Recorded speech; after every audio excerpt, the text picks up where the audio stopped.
kongsikan kepada anda satu program yang menarik di bawah kelolaan IIUM Academy.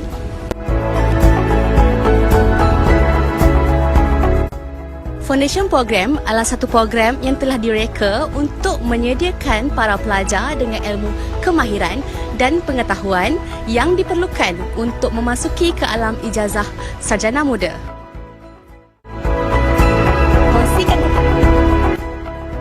IIUM Academy menawarkan pelbagai kursus yang menarik yang boleh anda pilih dan padankan dengan minat anda. Foundation program ini terbuka kepada Malaysian student dan international student. IIUM Academy telah menerima pelajar daripada serata dunia seperti Thailand, Indonesia, Sudan, Maldives, Uzbekistan dan banyak lagi. Untuk pertanyaan lanjut, anda boleh layari ke laman web kami ataupun laman media sosial kami ataupun anda boleh email kami.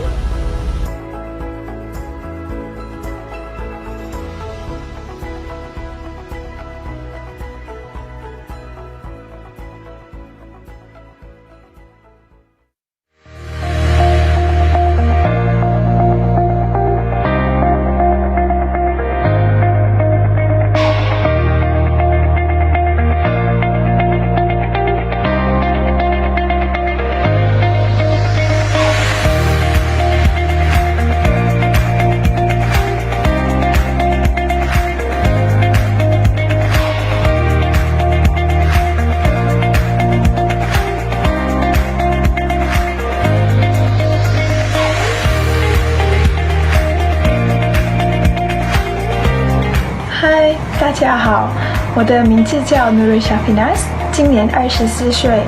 我在2017年在 IIUM Academy 学习了法律。现在呢，我想借此机会感谢 IIUM Academy 为我提供了最棒的设施，还有优秀的老师和员工。能够在 IIUM Academy 学习是我最好的经验。谢谢。 Assalamualaikum.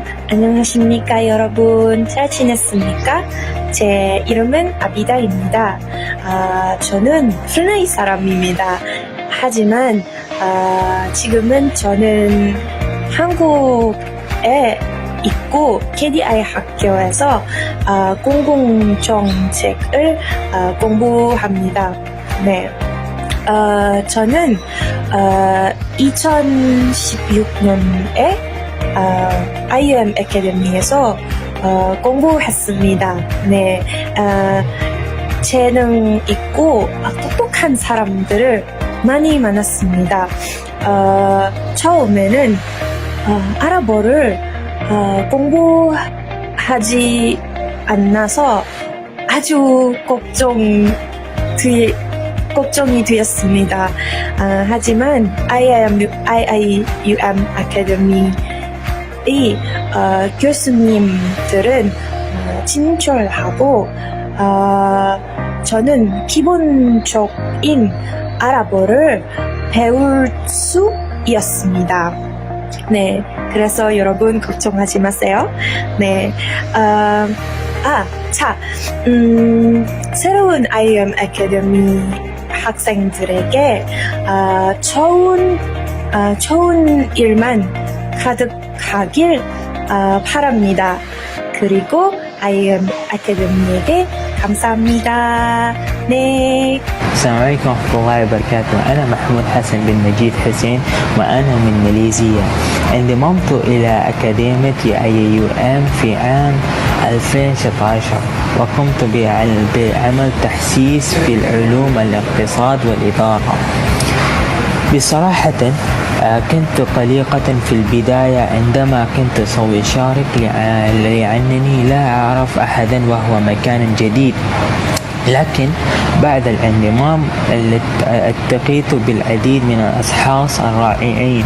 كان الموظفون لطيفين وودودين، حتى الدورة التي يتم تقديمها هناك مفيدة للغاية عندما تندم إلى درجة علمية. لذلك إذا كنت تبحث عن مكان لإجراء دراستك التحسيسية فإن أكاديمية IUM هي الاختيار الصحيح لك. أتمنى لكم كل التوفيق وشكرا لكم.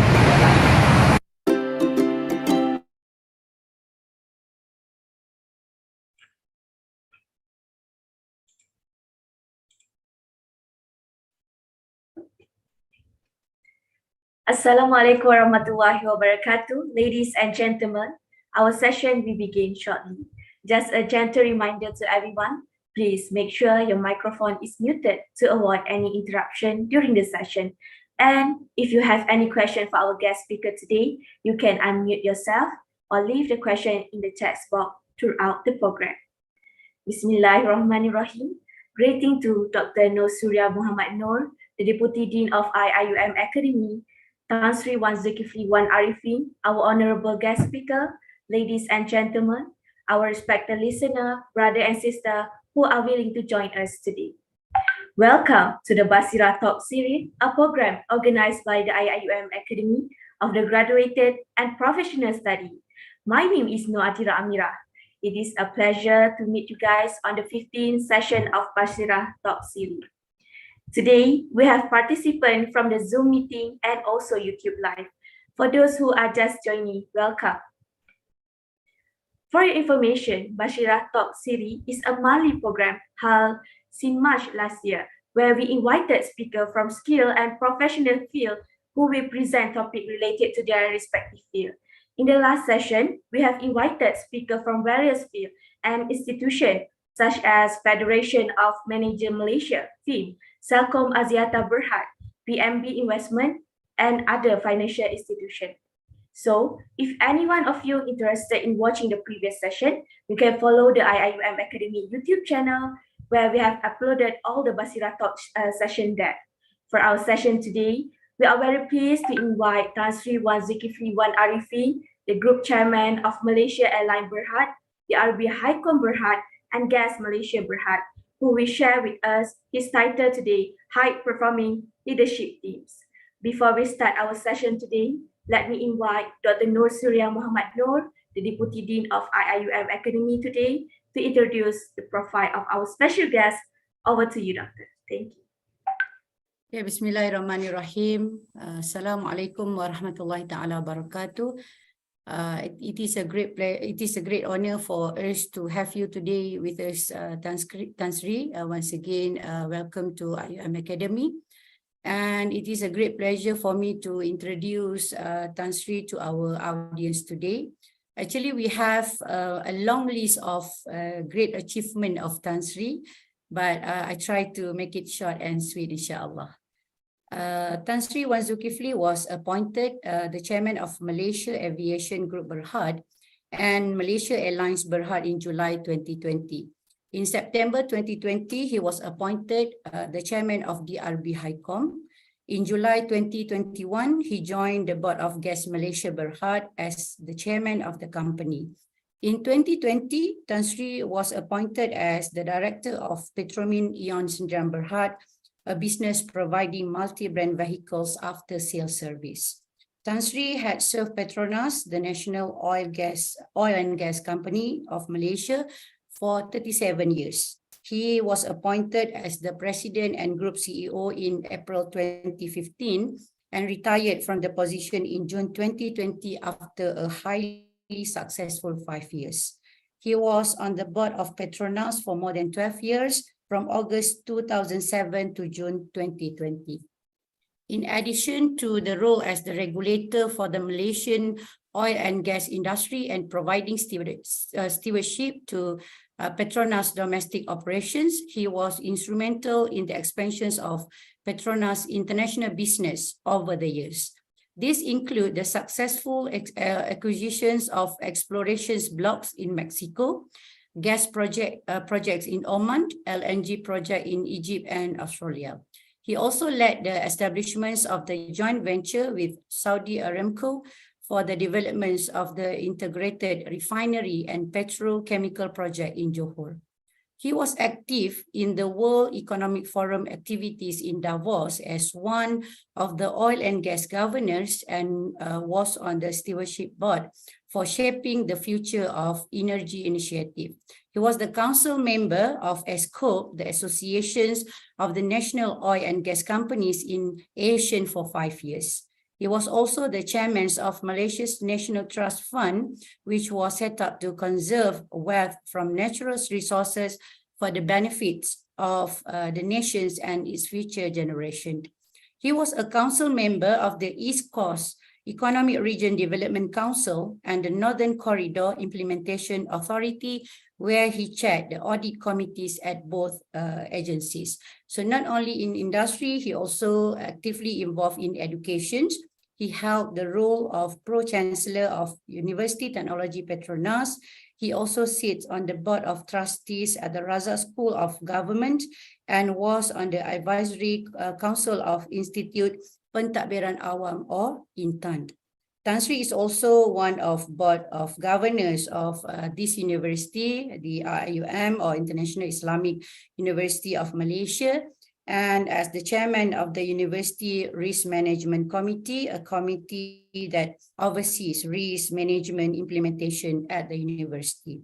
He also sits as adjunct professor at the Kuliah of Economics and Management Sciences and a fellow for the Institute of Corporate Director, Malaysia.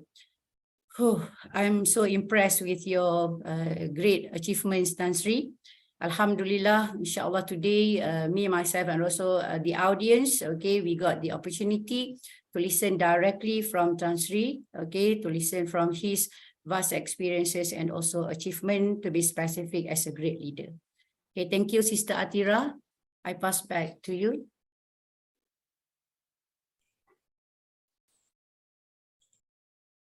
Thank you, Dr. Surya.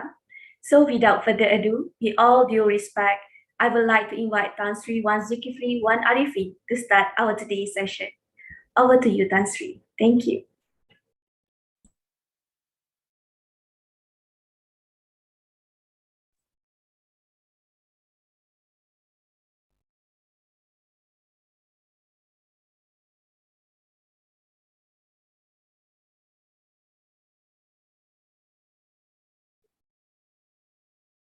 Assalamualaikum warahmatullahi wabarakatuh. Thank you very much, Dr. Surya, for your long introduction. And thank you to the IUM Academy for inviting me today. And my new friends at IUM Academy, Professor Datuk Badri and Atira, and those who are present at the venue today. You know, when I first agreed to do this session, I was under the impression that it will be a face-to-face session. You know, it would be, but only probably last week or so that I was told that this will be an online session. But in any case, I'd like to make this session as interactive as possible and as conversational as possible. So if you have got any comments or any questions, please put it in the chat box. I will try to address it as it comes along.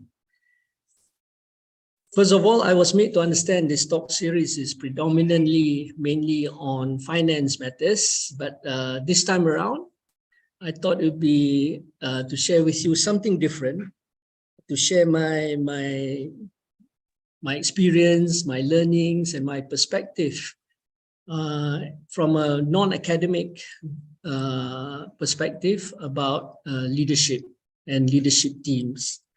My plan will be as follows. This is the outline of, can I get this? Oh, hang on. This would be the outline of this 30-minute sharing, but please feel free to interject at any time. First one is just a question on what do leaders actually do. Then I'll touch a bit on high-performing leadership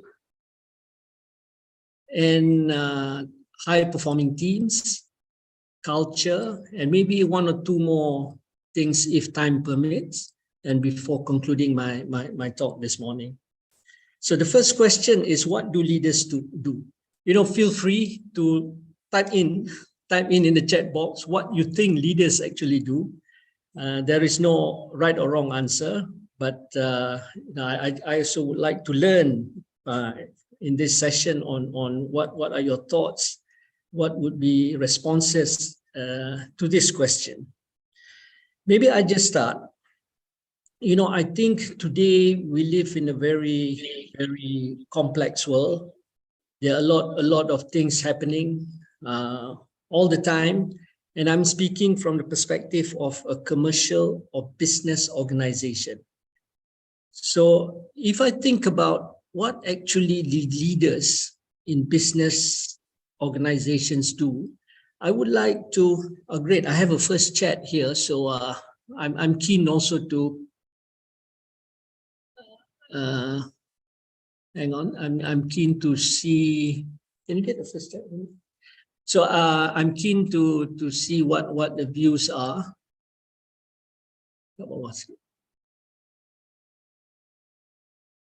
Okay, if I think about leadership, I would split the leaders into two groups.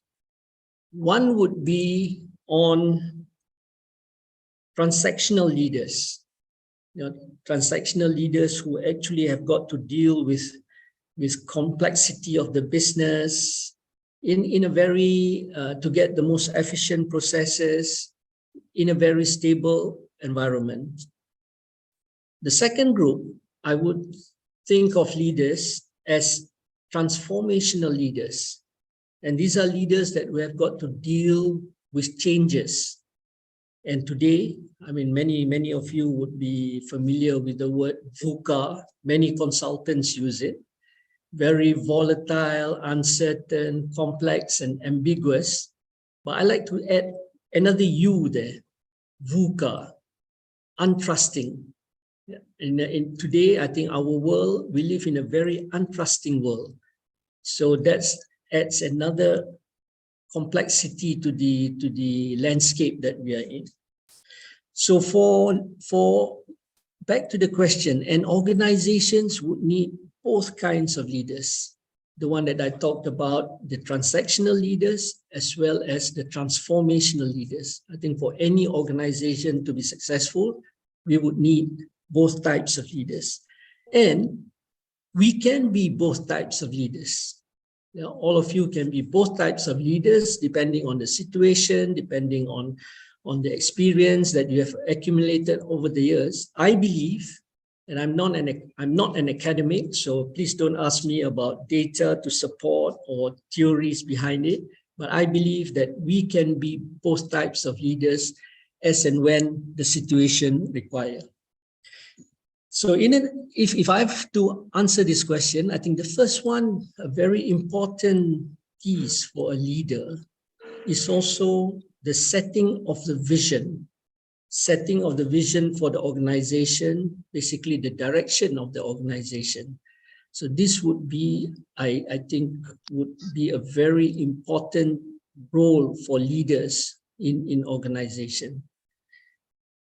And, if you're a transactional leader, also the same, but you have got, I'm sure you're all familiar with plans and budget for the year, and these are what transactional leaders do. But if you're a transformational leader, it's the setting of the vision for the future, where you want to place the organization, how you want to position the organization, and thinking about things you need to do in order to ensure or to increase the possibility of your organization being successful in the future. So I think that would be the first thing, an important role for a leader to do. Secondly, would be aligning the people that you have. And this is by way of communication. And if you're a transactional leader, how do you staff your department? How do you staff your company? Staffing issues. And I think the next important thing for leaders is also to inspire and motivate people. And if you look at a transactional leader, I think it'd be more about problem solving, day-to-day problem solving, controlling the activities. But if you're a transformational leader, it's more about inspiring and motivating people. You know, using the elements of emotions, using the elements of values, how you inspire the group of staff or the group of people that you have working for you. But in a nutshell, if you ask me to summarize what I think leaders, and I'm more biased towards transformational leaders rather than managers or transactional leaders, I think the big role for them is to create an ambience, to create an environment where people can perform to their maximum potential to achieve a desired result. So I always remind myself, I think that is a very important role for people in leadership position, to be reminding themselves, you know, how do we create an environment so that people can perform if you want to be a transformational leader. You know, I'm happy to receive comments, very few in the chat box. So I like to encourage you, you know, if it's a physical face-to-face, I even have cold calls asking for views. So please have write your comments, whether you agree or disagree with me. I think it's all useful feedback for me. Now, the next thing that I like to talk about, if I can move this slide, which I'm not able to yet. Okay, good, I'm good. You know, while leaders wanting to do whatever objectives or whatever roles that they think they need to do,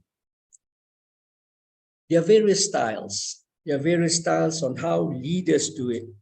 You know, you can compare this in a society or in a political party or in an organization. I think there's a lot of similarities, but these are some of the common leadership styles. Yeah, and I don't intend to go through them, but just to show to you that, you know, we have different styles, and this is very much a function of personalities of the leaders. Yeah. But I think over the years, as in business organizations, we see the demographics change. We see the values of your stakeholders change. And leadership styles also need to change and adapt.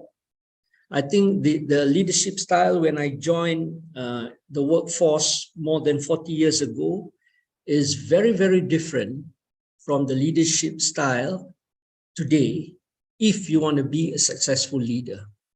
So I think the message is we have to adapt our management style, our leadership style with times. Yeah? And if you ask me what is the most effective leadership style in any, I can only speak on business organization. I think we have, like I said, we have got to be very adaptive. There are times where different styles will have to be utilized for different times. So I think this is where the experience and the wisdom of leadership will come in useful. There'll be times where you need to be authoritative, mainly in times of crisis. There are times where you need to do more coaching. I think this is for a long-term investment. There's time where you need to be affiliative, yeah, where staff welfare and staff well-being and how to create alignment with the staff. So I think, different styles at different times, I believe that would be the most effective leadership that one can take on. One of the things also that I always remind myself, I think a good leader will know when to step back and when to deep dive. So again, this also supports the notion that being adaptive, being not regimented with one style is important. Anyway, like I said, this is just my learnings. This is just my perspective that I'm sharing. So it's not. I don't have any academic data to support. But essentially, the word that I'm trying to what I like say, to share. tolerance, temperature tolerance. Okay. Also, one thing that maybe I like to mention here, also the importance of a little bit of knowledge in the areas of organizational psychology. Yeah. Many of us are not trained in that area. I'm an engineer by training, and you've got many CEOs who are accountants or who are lawyers, and most of us are not trained in the areas of organizational psychology. But over the years, I feel and I know how important it is to have a little bit of understanding on how people behave if you want to be a very effective and successful leader. So, always reach out. We don't know everything, and there are subject matter experts on this for us to bounce ideas on how to make us better leaders. If I can move on to the next chart that I have.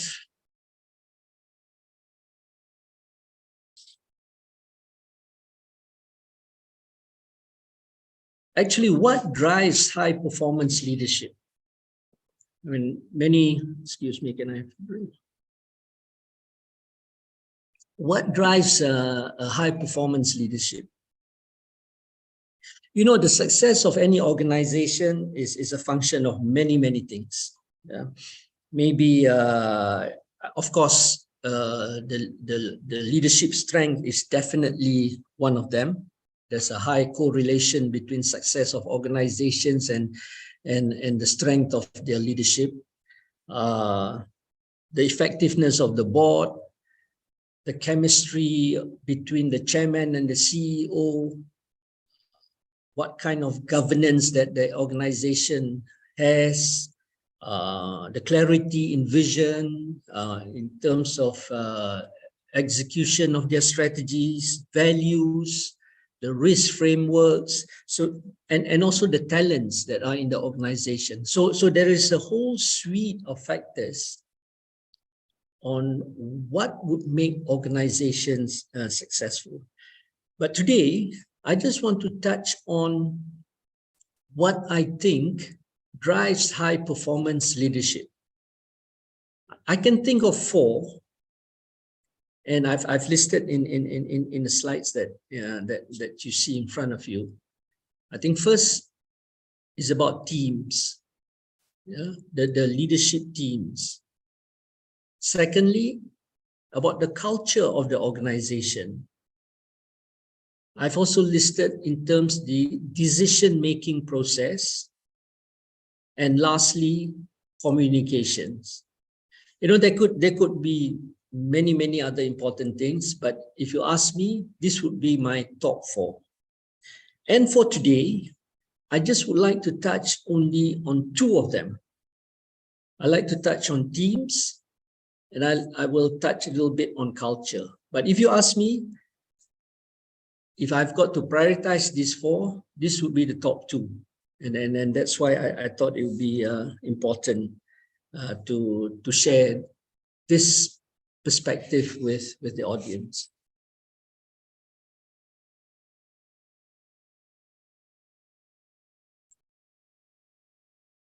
Okay.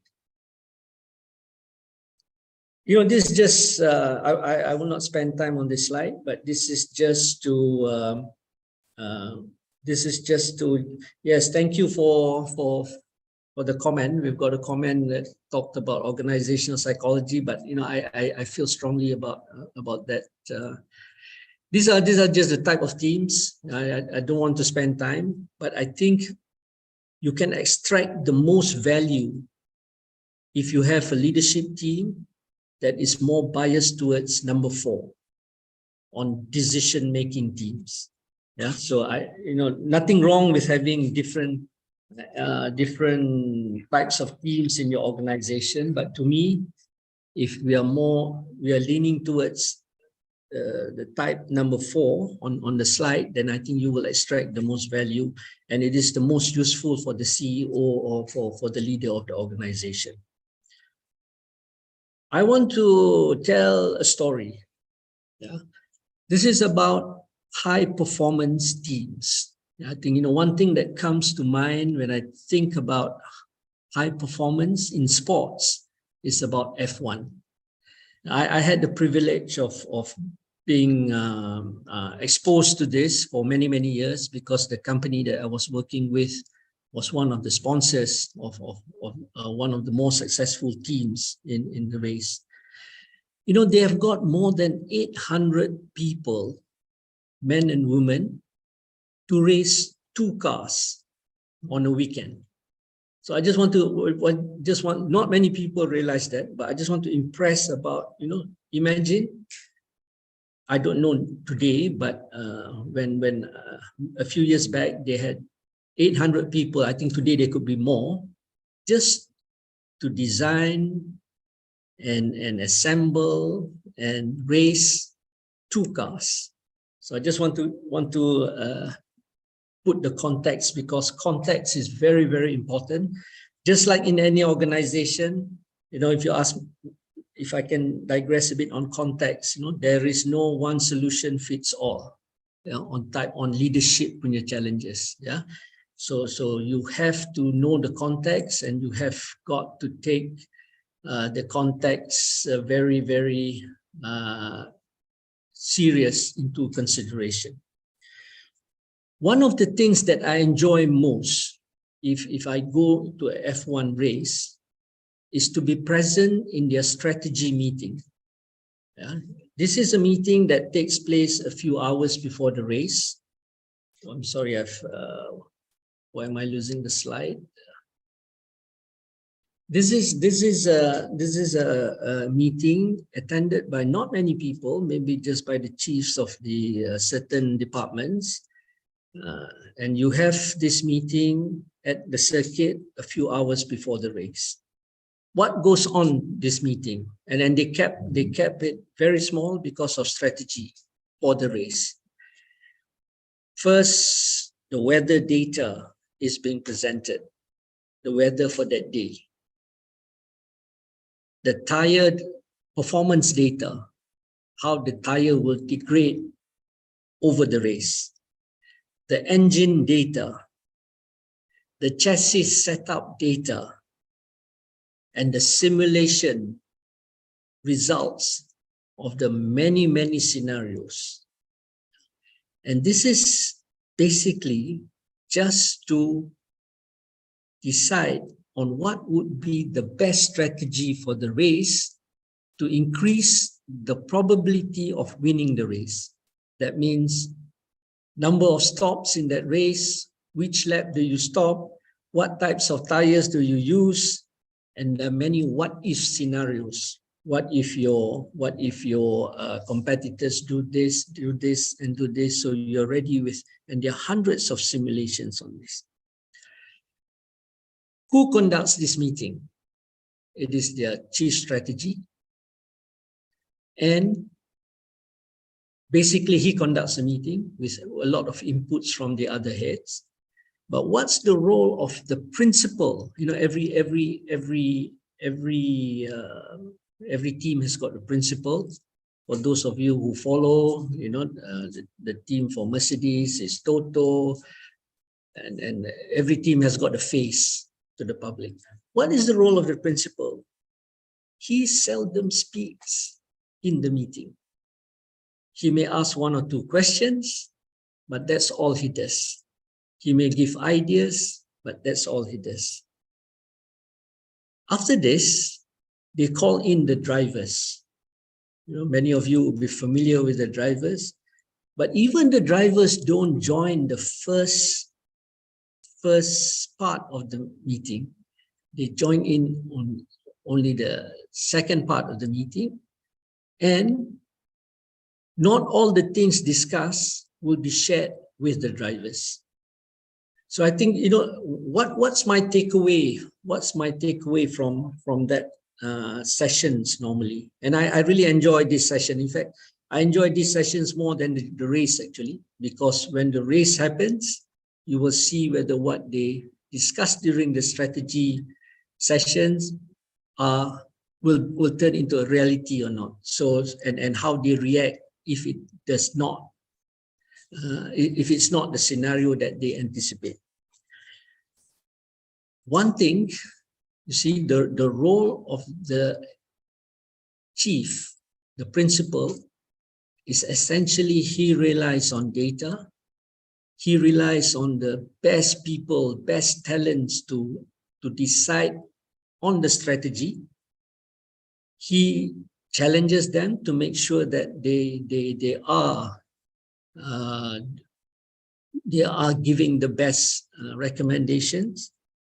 And one more thing which is so evident in this, there is no blame culture. And this is so important in organizations.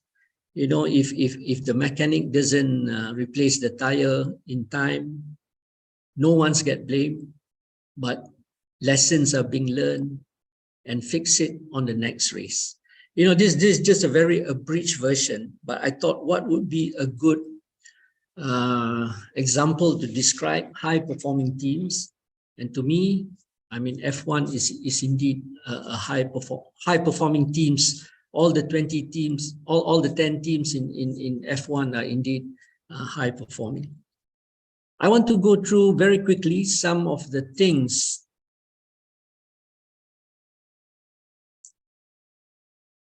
we talk about building high-performing teams, but what does it take? What does it take? I think like I talked about, the world is becoming more complex. Previously, you have Jack Welch, you have Iacoca, you have some people here in Malaysia as well, with names I won't mention, but these are larger than life CEOs. Yeah? But gone are the days, because I believe we are now shifting into teams.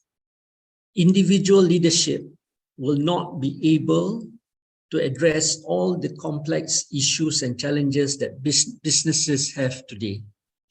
So we are transcending into a more collective leadership, and I feel this is the trend these days. So in order to I've got one new message. Okay, well, this is for organizer with things like, okay. This is, how do you increase your chance of having a high-performing team? First one, you got to create a real team. What do I mean by a real team? This is not a team by name. You got to have a real team. You got to have clear reason why the team is formed. That means a very clear terms of reference, and who are members of the team and who are not members of the team. And a very, very important consideration is there must be interdependencies in the team. That means if I'm a member of the team, I can't make the team successful unless I'm dependent on some other members of the team. And I cannot emphasize more on this point. Trust will have to be there. Trust will have to be there. And this is so important. I think everywhere we are short of trust. But if you want to create a real team, this is a prerequisite. Yeah. And I'm if I go on my experience while I was with Petronas, I think my leadership team, most of them, 80% of them, I think, we grew up together. Yeah, we knew each other's strength, we knew each other's weaknesses, and there was a lot of trust. Yeah, and then that makes, I mean, ticking off this prerequisite was there. Yeah, the trust. I'm running short of time because I thought I'll finish this in 30 minutes. Next one is a clear and compelling direction. You must be crystal clear on what your ambitions are, what your visions are. How does success look like for any team? Very easy question, but not so easy answer. How does success look like? And whether everyone in your team will be giving you more or less the same answer. Yeah? What does success look like? Again, a very clear and compelling direction. And we know who's accountable for what. I give you a company that I'm involved in now, DRB Highcom. We are clear.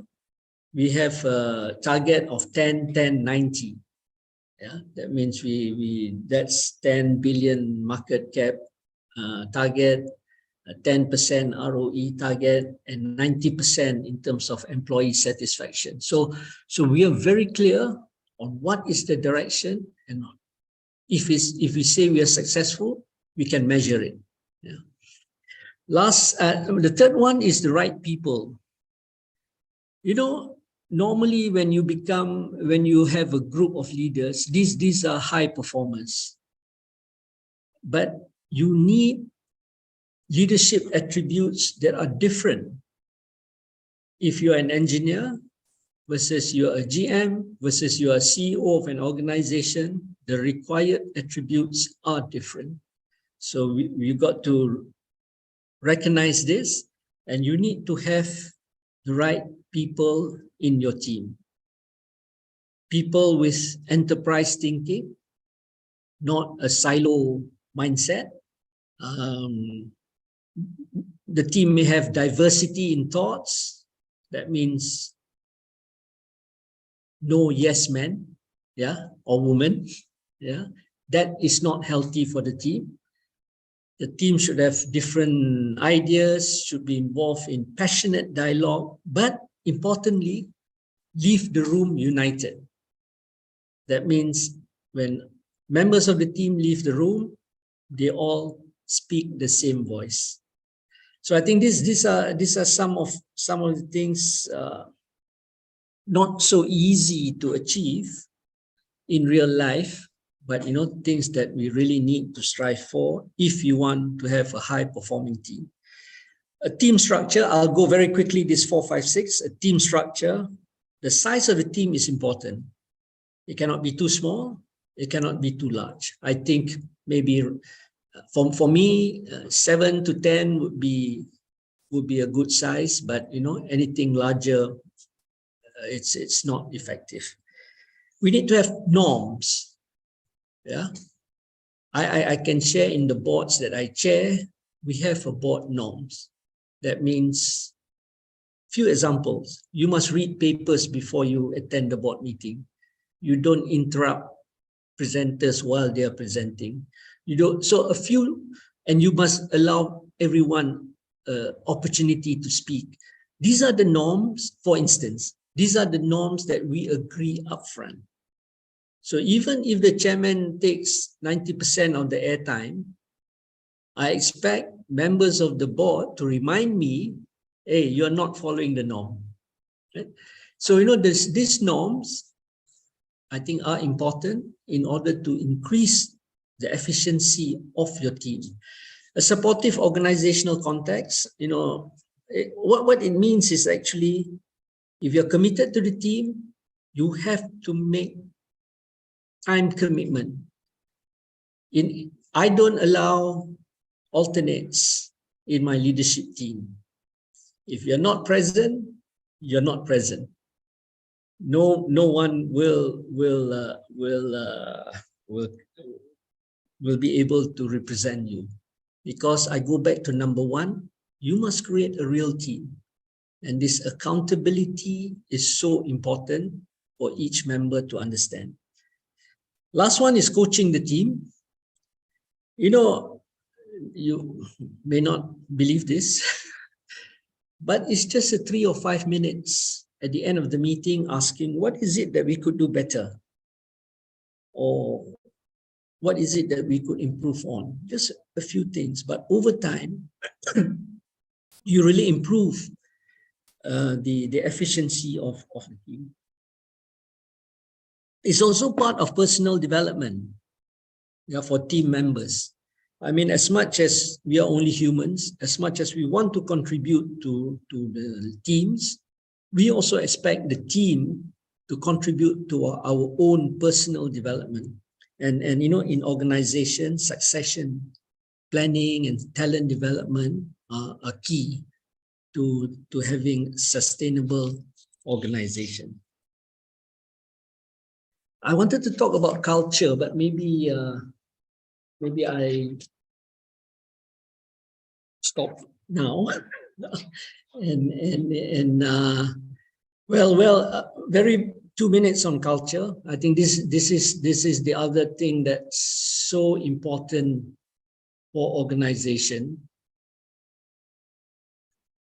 I've many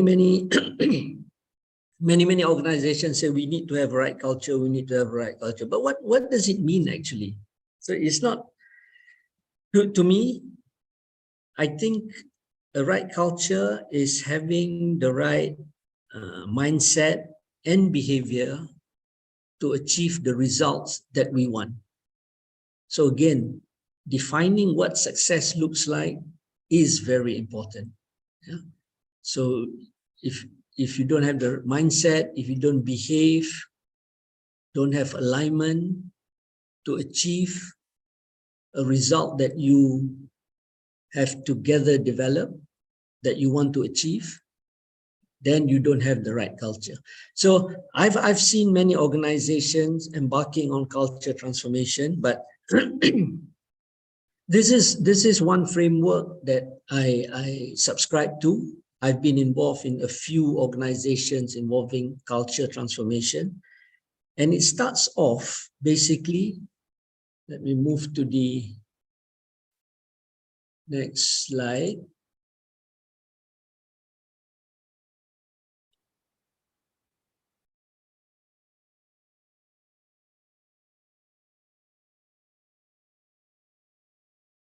Why doesn't want to stop at the right slide? Okay. Basically, if you want to start a culture transformation, it's all about focusing on the day-to-day experience of your staff. When they come to office, what experience do you give them? How they interact with their peers? How they interact with the subordinate? How they interact with their superiors? You need to fix that first. But with the right experience, I think this is, I'm slowly describing the framework. You shape the beliefs that they have. Whether this company is an autocratic company, whether this company is a digital company, whether this company is a archaic company or is a progressive company, those are the beliefs. Yeah? And with the beliefs, it comes actions and behaviors. And it's only these actions that can produce results, that what we want. Results. So basically, this is a very very effective framework. I am totally convinced with this framework, because I've also seen other frameworks on culture which is not as effective. Anyway, going to my last slide. As a conclusion, theories and knowledge, I believe, are essential as guiding principle. There are a lot of science in this, and this is just to increase your probability of success to be a impactful leader. So, I don't know, maybe orang Kedah, orang Penang cakap, it's not redah sana, redah sini, and you confuse the organization. There are a lot of theories and knowledge important for leaders to be at least familiar with. Secondly, I find the essentials on the previous slides to be a good checklist for us if we want to build high-performing teams. The other takeaway is, local leaders makes a lot of difference, and it goes back to the experience. What the experience, if you are a CEO of a large company, it's the local leaders with their touch points, they make a lot of difference. So it's important to really have their buy-in so that they'll be on board with the journey. If you want to have a culture transformation, you want to change the organization, if you want to develop your own vision, mission, these local leaders makes a lot of difference. My last one is, authentic leadership. One thing over the years that I've learned is staff can see through you, whether you're authentic or whether you're just acting, whether your actions are aligned to what you say. So, very important for leaders to remind themselves. Yeah, I think it's important to be authentic. I think I'd like to stop now. Thank you very much for the opportunity. If there are any questions, I'll be happy to answer. Otherwise, thank you and all the very best. I'll pass it back to the MC Atmira. All right, Alhamdulillah. Thank you so much, Tan Sri Zulkiflee Ariffin, for sharing your knowledge. It was such an inspirational session about leadership. I hope Tan Sri's detailed explanation have benefited everyone that joined us today. And now we move on to the question and answer session. So we have got several questions from the audiences. The first question is, when we have a big organization with many branches, for example, what is the best way to influence the culture of the overall organization? Like I said, there is no one solution for across the board. I think the context of the organization, the state of the organization, what are the challenges, what are the aspirations of the organization will have to be taken into account. But the framework that I showed is basically, even you have got many branches, I don't know, J, Badri, yes, to define your vision, to define what are the objectives, I think is so important as a start. In my previous organization, there is also a refreshing of the statement of purpose, why the company exists. Well, you see, these are the organizations that I am involved in or was involved in. But every one of them has got their statement of purpose, why they exist. And with that, they have got targets. So I think the role of leadership is how to change the culture to increase your chance of realizing your vision and achieving your targets. Different approaches. Yeah. If, let's say, for Petronas, it's a 48,000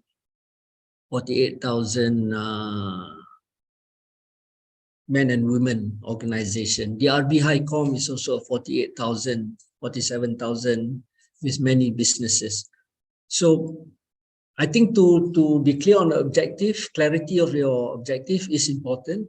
And secondly, an assessment is being done. What are the impeding culture that you have? Maybe people just don't want to speak. Maybe the boss is always telling the good news only to his boss. Maybe, so different organizations have got different, to define your current culture. Then you must know what is it that you want to fix. Get everybody involved. And when you got many branches, get everybody involved. I can share you my experience. We had from the CEO right up to the operators of Petronas, also from different locations, international locations, just to come up with our statement, with Petronas statement of purpose. To be a progressive energy and solutions provider, enriching lives for a better future. So just the string of 12 words involved so many people. Like for DRB HiCom, we are passionate about connecting lives and business for a better tomorrow. I mean, just to come up with that string of 15 words, so many people are involved. And after that, we said, these are the success beliefs that will take us there. So for instance, in DRB HiCom, there are a few success beliefs. I don't want to spend a lot of time, but in DRB HiCom, we say own it. And we describe what owns it means.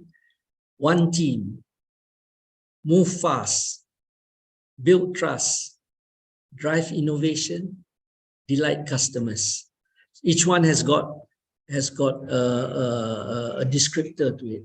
And in your performance appraisal, you are also being assessed to these beliefs.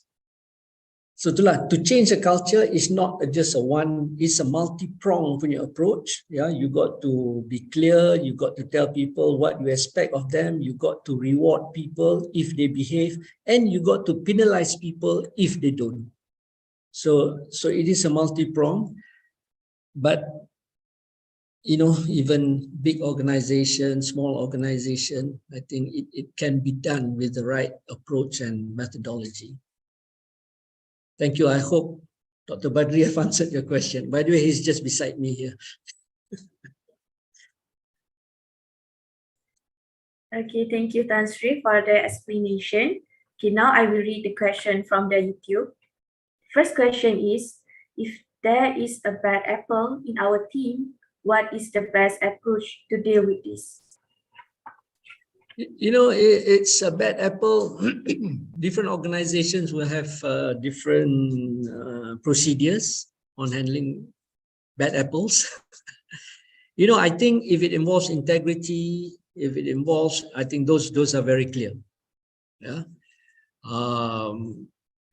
If it doesn't, if they are not aligned to your organizational values, it's very clear. And I must recognize also some maybe private companies is easier to retrench or to fire people than some other organizations in the government, or I recognize that. But these bad apples, I think it depends on how bad the apple is. Yeah. If it's integrity, it's clear cut. If it's attitude, we can tolerate for some time. If there are no improvements, we have to get rid of them. If they are toxic, because many of these things, if it's attitude, if you give them opportunity, you engage them and still they refuse, if it's toxic, then I think it's best to remove them. Yeah. I take the view, and I'm always guided, decisions must be made on what's best for the organization. Even it means that, it may not be the best for individuals, but I always have that view. I hold to that principle Whatever you decide, it must be the best for the organization. So I think depending on circumstances, I normally stick by that framework. Thank you, Tan Sri, from the answer. Next question is, how do you describe your leadership style in every organization? What was the hardest decision you have taken as a leader? You know, I think leadership style, to me, I remind myself, is to be adaptive. Yeah, different scenarios, different challenges will require different styles to make you effective. What's the hardest? You know, during the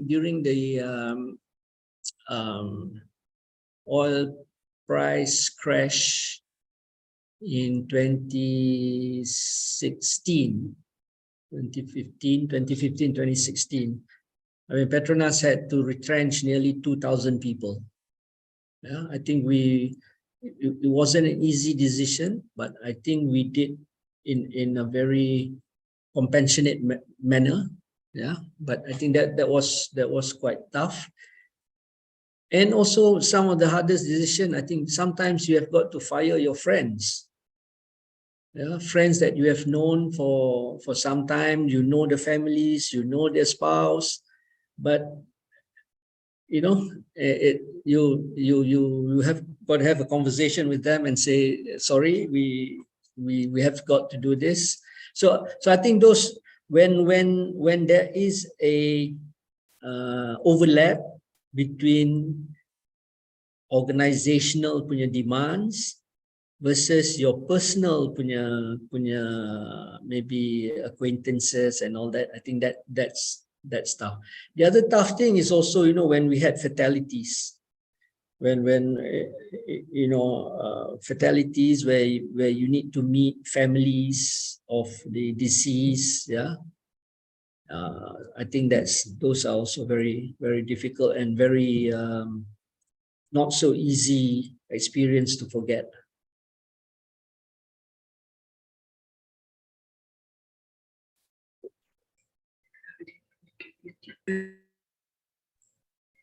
Next question is, Tan Sri, how do you handle conflict or disagreement on your team?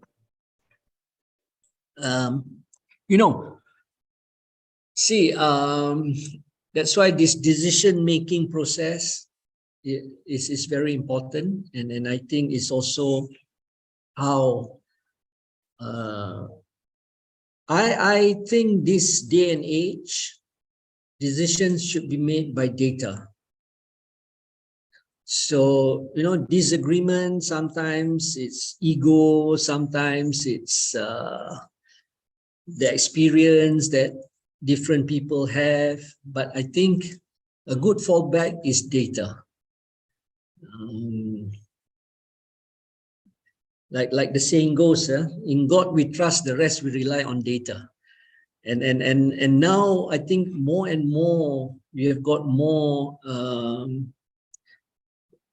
platforms where, you know, data analytics can help your decision making. And disagreement, you know, everybody, I take the view everybody wants to perform what's best for the organization. It's just that his or her experience, her previous learnings may be different. So I think, but one thing, communication is so important. Yeah, communication is so important, and trust, like things that I've mentioned about the team.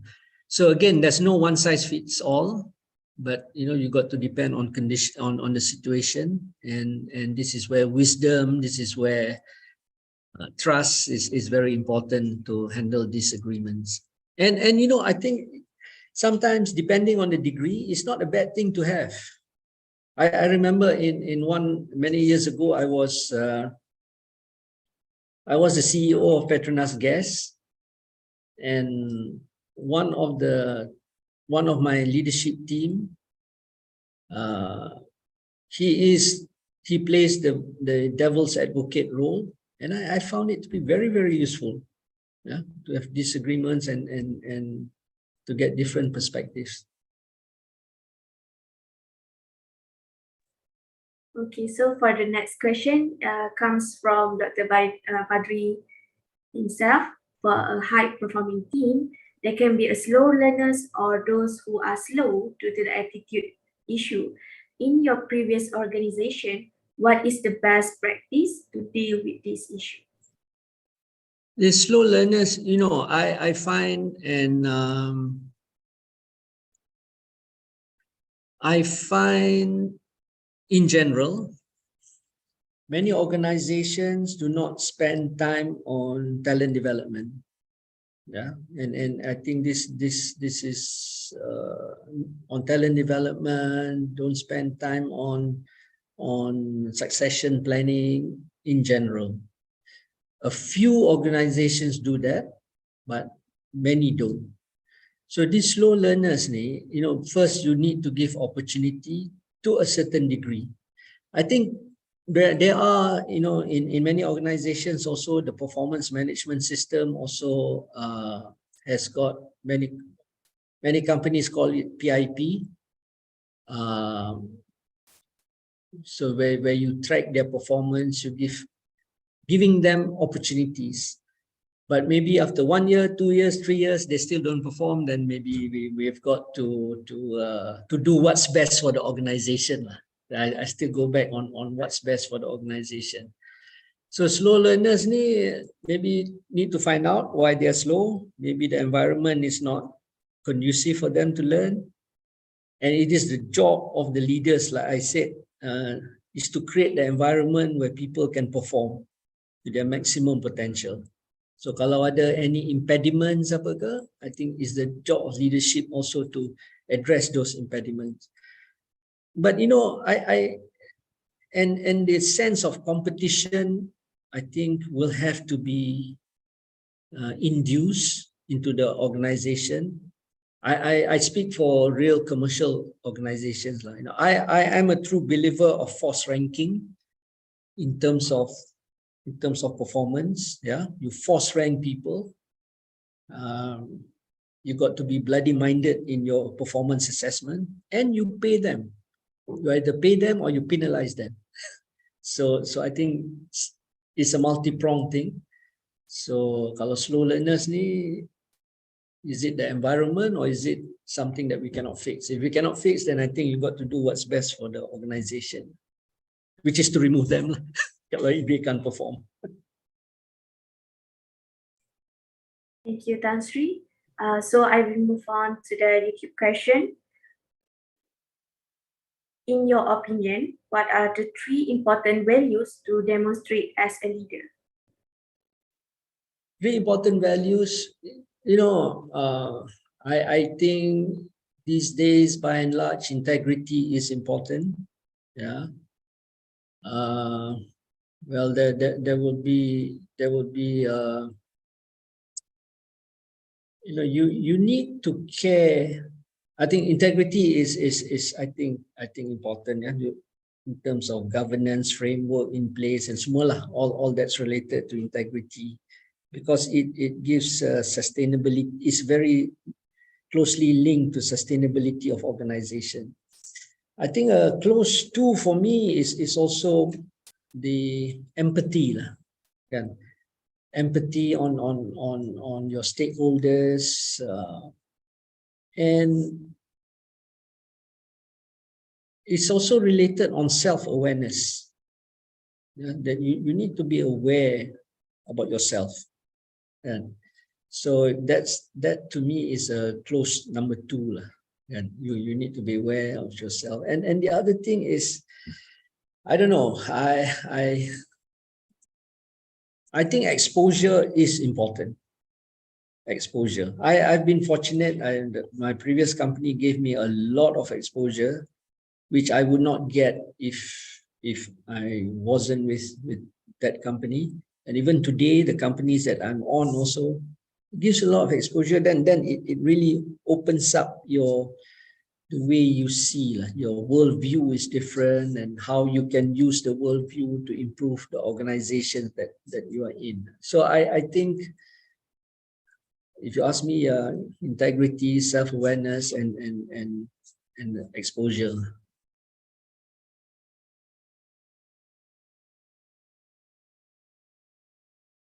Thank you, Atira. I finished. Yeah. Okay, thank you, Tan Sri. Maybe this is our last question for the session. Come from myself.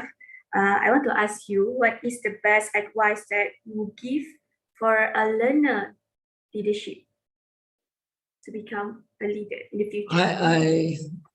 You know, it's for everyone. I tell my children that, you know, it's do your best. You know, the outcome, we cannot control the outcome. You know, many things, it's also fated, it's also sometimes divine intervention, not sometimes, all the time, divine intervention and all that. But it's, I think, you know, the only advice that comes to my mind on most occasions is you do your best, and the rest is tawakal. Yeah. Thank you very much. Thank you for the questions. Thank you for the opportunity for sharing some of my perspectives and learnings in this area, and all the very best to everyone here. And Assalamualaikum warahmatullahi wabarakatuh. Inshallah, we have come to the end of program today. And on behalf of IIUM Academy, I would like to express our deepest appreciation and gratitude to our Tan Sri, Wan Zulkiflee, Wan Ariffin for your precious time and willingness to become our speakers today. May Allah bless your effort in spreading the knowledge. For the participation, please do not forget to fill the evaluation form. And lastly, I would like to apologize for any shortcomings. Inshallah, we meet again in the next Baseerah Talk Series session on 22 June 2023. You may follow us on social media site, and we look forward to seeing you again. Together, we seek knowledge and improve our understanding. We will now end our session today with the recitation of Tasbih Kafarah and Suratul As.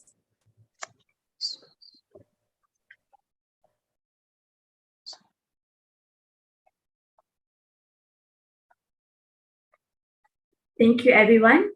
I end this session with wabillahi taufiq wa hidayah. Wassalamualaikum warahmatullahi wabarakatuh. Waalaikumsalam. Hopefully that was okay.